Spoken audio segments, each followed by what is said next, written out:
everyone, today I would like to talk about what does the Bible say about taxes. So actually someone did ask that in the Bible to Jesus, and this is what the person asked: is it right to pay taxes? And then this is Jesus's response: show me the coin used for paying the tax. And they brought him a denarius, and as pictured, this what the denarius looks like. And he asked them, whose image is this and whose inscription? And they responded, Caesar's. And then Jesus said, so give back to Caesar what is Caesar's, and to God what is God's. Book of Matthew, chapter 22, 19 to 21. Well, Jesus seems to be saying that we should be paying taxes, and we should also give to God what God deserves. In the other video, I talked about how much we should give to God. You should reference that video. I want to give you additional verses about taxes from the book of Romans, chapter 13, verses 1 through 7.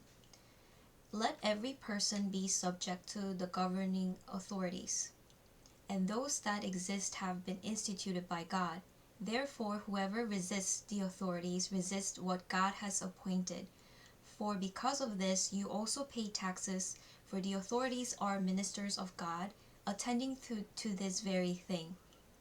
Pay to all who is owed to them, taxes to whom taxes are owed, honor to whom God is owed. Something to note here, that government has been established by God. So therefore, we should follow law. Generally, we should obey the law. For salaried workers, taxes get taken out before you get the money, so there's like no decision of whether should I pay the taxes or not. But especially business owners and people who have cash jobs, they may have this dilemma. However, the Bible is very clear that we should pay taxes because the taxes are required by the government, and the government authority has been established by God. Well, if you're a devout Christian and if you obey God, we have no way around it. We must pay taxes.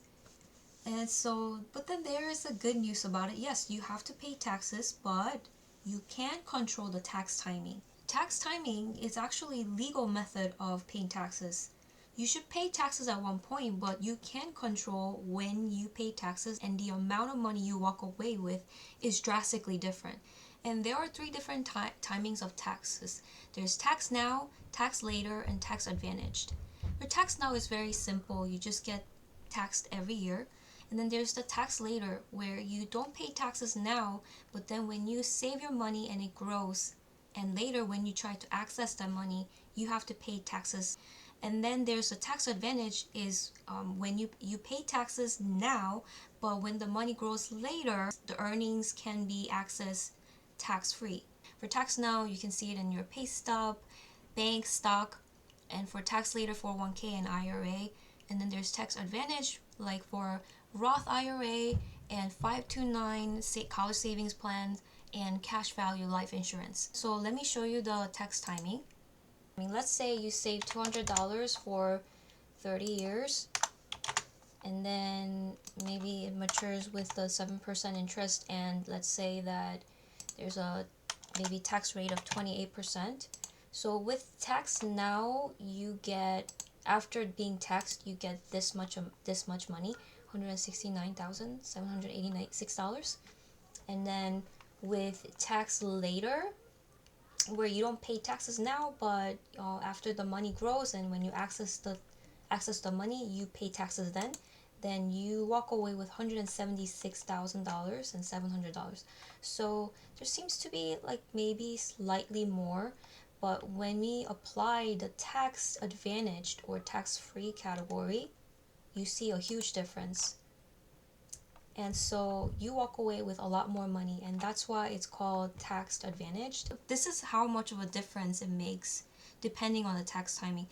The conclusion here is that yes, God gave government authority, so we must pay taxes. But there is a smart way to do it, and that is taking advantage of different tax timing. And this is all legal ways. I hope that you can take advantage of these different tax timings, and you get to take away more money and still obey God's law about taxes.